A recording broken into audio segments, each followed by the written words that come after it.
Your Majesties, welcome.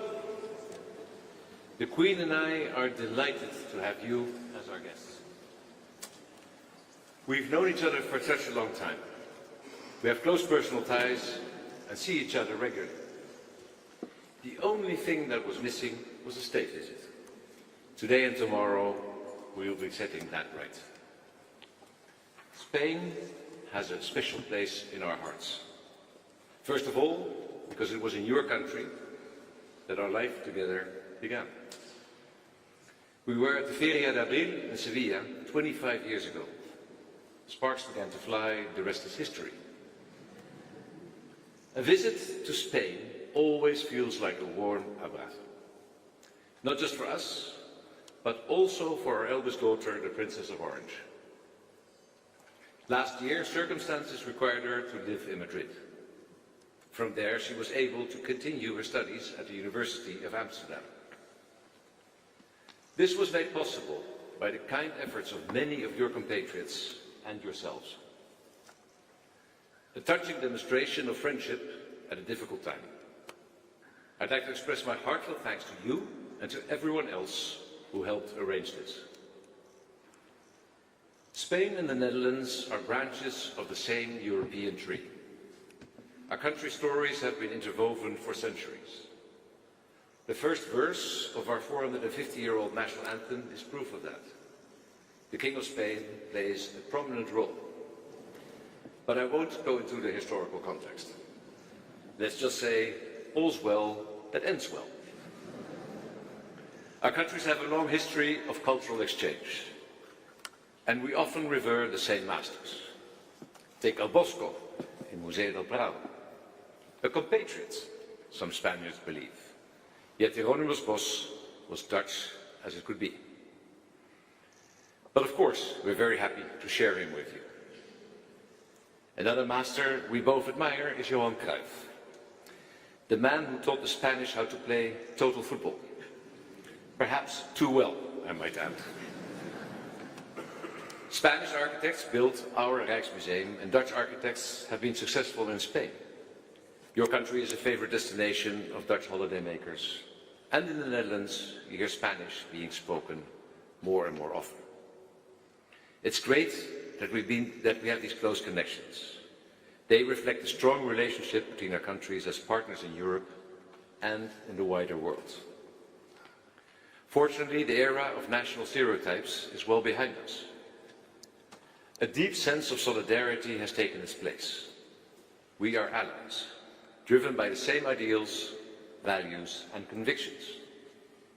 We stand for freedom, democracy and human rights, and we're prepared to defend them.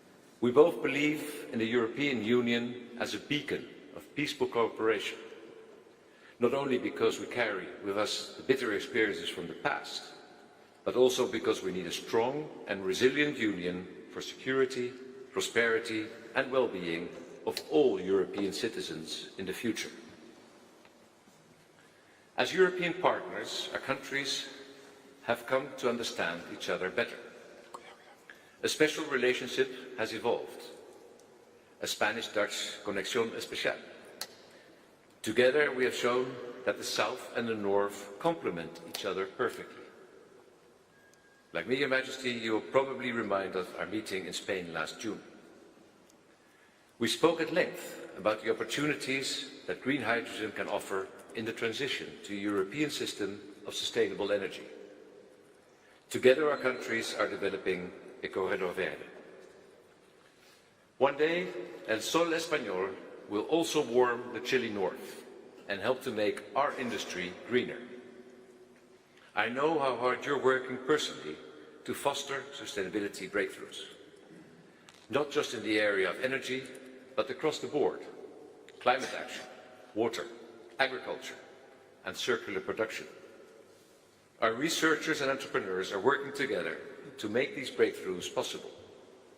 Spain and the Netherlands often take the lead in this regard. As the fourth and fifth largest economies in the European Union, together we carry a lot of weight. So let's maximize our leverage. And the same goes for our security. I'm proud of the cooperation that has developed between our police forces and justice systems.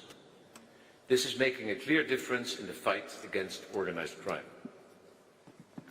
We realize all too well that the challenges we face, including those within our own borders, are immense. In societies like ours, with so many different people, groups and interests, it's not always easy to maintain trust in each other and stand by each other. But that's exactly what we need. The courage to listen to one another and continue seeking common ground.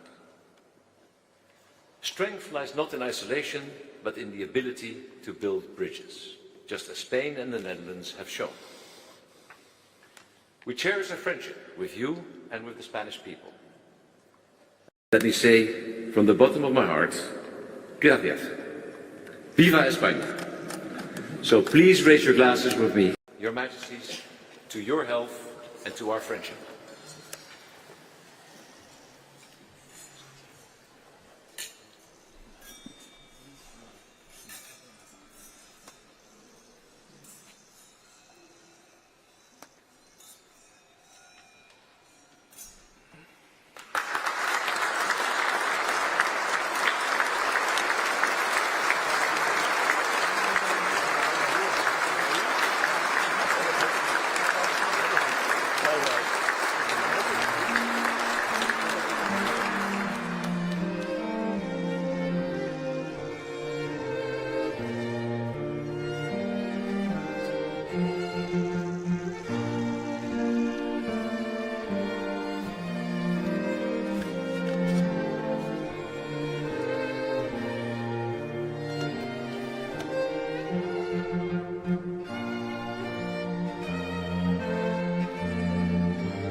Your Majesty, I would like to express Queen Letizia's and my deepest gratitude for your kind invitation, together with Queen Maxima, to visit the Kingdom of the Netherlands. Thank you, Your Majesties, for your remarkable hospitality. And tonight, for this splendid state dinner. We, of course, also want to thank the Dutch government, authorities, and citizens for the warm welcome and support which we, together with our delegation, sincerely appreciate. Allow me to add the joy we feel for the special presence of other members of the royal family, in particular your daughter, Her Royal Highness Amalia, Princess of Orange, and your mother, Her Royal Highness Princess Beatrix. Our families indeed are very close and share so many moments in recent history, both on a personal nature and, of course, on a more official one. The task of monarchs in our modern and democratic societies is something we also share, as we do with our goals and efforts in favor of stability, continuity, political neutrality, and the common good of our people, now so closely bound by our great bilateral exchanges and our common membership of the EU and NATO. We feel honored to carry out our state visit to this beloved country, for which we feel a special affection, respect and admiration. We still cherish the very pleasant memory of our first official visit here in October 2014, shortly after my proclamation as King of Spain in front of our Parliament, the Cortes Generales. Just over a year before, it was Your Majesty who ascended the throne and was sworn in as King of the Netherlands in a special session of the States General. It was truly a privilege for us to be here for such a historic moment, still as Crown Prince and Princess. So much has happened since, and in such an accelerated way. We hope that this visit will bear witness to the excellent state of our bilateral relations based on solid historical, personal, cultural, economic and social ties. With these strengths in mind, we aim to seize this opportunity to take our partnership to a broader level. There is no better foundation for a common objective to further our relationship than the strong human bonds forged over the years. Education, work, business opportunities, or tourism explain the growing number of Dutch visiting or living in Spain, as well as Spaniards visiting or living in the Netherlands. Both communities play a pivotal role in revitalizing our relations, and we trust they will thrive even more in the coming decades. We can trace some of those bonds back to the 16th century, such as Charles of Antwerp's Foundation, the first of its kind created in Spain, devoted in its origin to the assistance of Flemish travellers. Other initiatives are much more recent, such as the platform Spaans, to promote Spanish language and culture in Dutch educational centres, or the Association of Spanish Scientists in the Netherlands, which brings together a large part of the Spanish scientific community, and the Spinoza Conference, one of the most prestigious forums for the Spanish-speaking community here.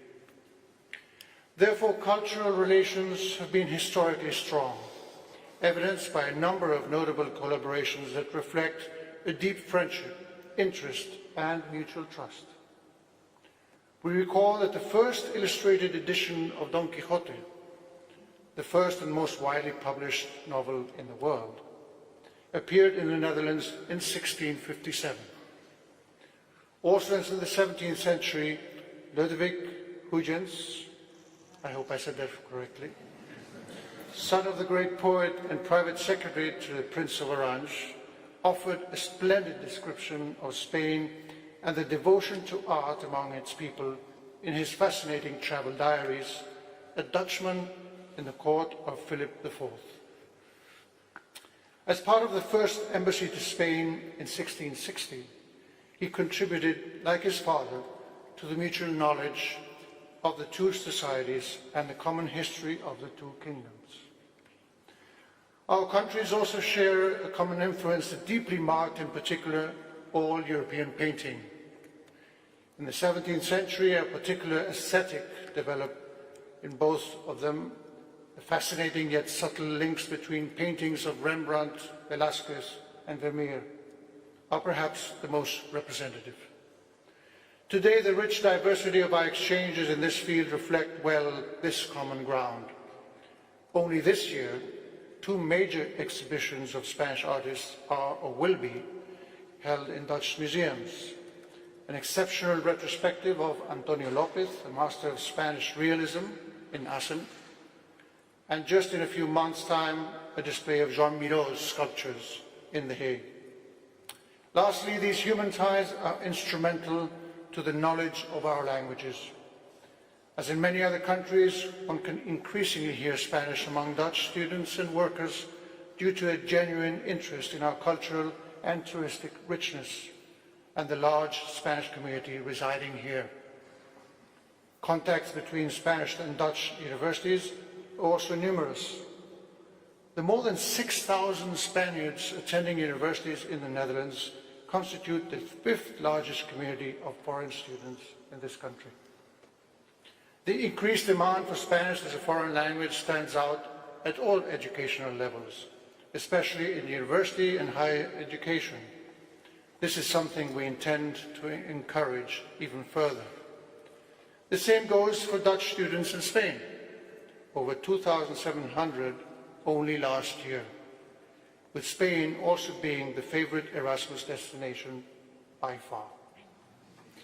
Your Majesty, as you rightly observed during your last visit to Spain in June of last year, our relationship is stronger than ever. We then had the opportunity to celebrate the 375th anniversary of our diplomatic relations and the launch of new cooperation projects for the production of renewable and green energies. In this endeavour, Spain and the Netherlands have become pivotal countries in ensuring a stronger, more autonomous, efficient and greener Europe. Our countries represent two of the most dynamic economies in the European Union. Working together, we will help ensure the energy and digital transitions the Union is undergoing. We also celebrate the desire for rapprochement in other areas, already evident in the presentation of those two non-papers during the Spanish presidency of the European Council. One on the strategic autonomy of the EU and the other on the EU's economic and financial issues. We base our determination on the conviction that the Netherlands is of great importance in the European and international arena. Dutch contributions to a more united Europe have always been led by a strong sense of historical responsibility, an unwavering dedication to the future of our continent, and a marked pragmatism when facing the challenges that run parallel to the development of the European project. Today, the European construction must rise to the main challenges we face as free, democratic societies that believe in the rule of law and in a rules-based international order. The world needs a strong and united Europe to defend and promote these purposes. The future of the next generations depends on it. Our prosperity and peace rest on the firm foundation provided by our membership of the EU and the Atlantic Alliance. It requires us to stand united and firm in our principles and values together with our allies in the face of the most recent challenges such as the Russian war of aggression against Ukraine or the ongoing conflict in Gaza and the wider Middle East region. This visit paves the way for a new stage in the relationship between two countries that feel a renewed and deep mutual interest. We hope these days may contribute to reinforce even more deep bonds between two societies that look together to a prosperous future. So do our parliamentary monarchies as we go together towards that future, hand in hand with two young women of their generation, Princess Amalia and Princess Leonor, deeply committed to their nation and their people. I place great trust in the strength of our relationship and in a solid and stable cooperation framework between us. With this confidence in mind, I invite you, but hold on, to raise your glasses in a toast to your own good fortune and health, Your Majesties, as to that of your dear family, and to the future and prosperity of all the Dutch people. Lastly, I will end as you started. Allow me to add a relevant biographical detail that Your Majesty pointed out, and we want to celebrate and commemorate. 25 years ago, around this particular time of the year, you both admittedly met in Spain during Seville's famous Feria de Abril. We therefore toast to that personal and emotional connection to our country, so it may always remain and flourish as it has since then.